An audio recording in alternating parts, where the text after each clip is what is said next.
À vous, mesdames et messieurs les parlementaires, qui vous apprêtez à voter une loi cruciale. Pour notre pouvoir de vivre. Pour l'avenir de nos enfants.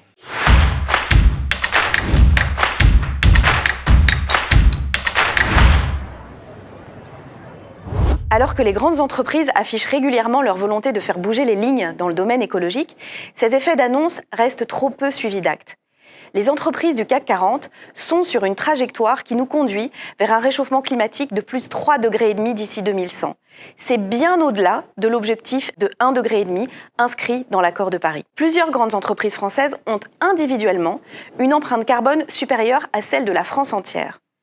Les entreprises ont la responsabilité de changer leur modèle économique, de repenser les modes de production et de consommation, la gestion et le partage des ressources. On ne gagnera pas la lutte contre le dérèglement climatique sans les entreprises. Et elles ne relèveront pas le défi climatique sans contrainte.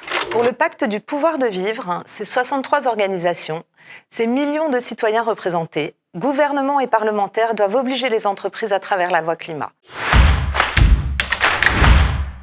à publier l'ensemble de leur empreinte carbone, c'est-à-dire l'impact sur le climat qu'elles ont aussi bien en France qu'à l'étranger, à réduire cette empreinte carbone sous peine de sanctions et selon une trajectoire à définir pour chaque secteur. Et enfin, les obliger aussi à mobiliser des moyens à travers un plan d'investissement pour garantir que cette réduction de leur empreinte carbone aura bien lieu. On entend souvent que nous sommes dans une crise économique inédite qui rend toute contrainte supplémentaire difficile. On entend aussi que les entreprises ont d'ores et déjà intégré les enjeux de la transition écologique. Pour pouvoir anticiper les évolutions nécessaires, il faut poser un cadre réglementaire. Celui-ci doit obliger les grandes entreprises à réellement internaliser la contrainte de l'urgence climatique.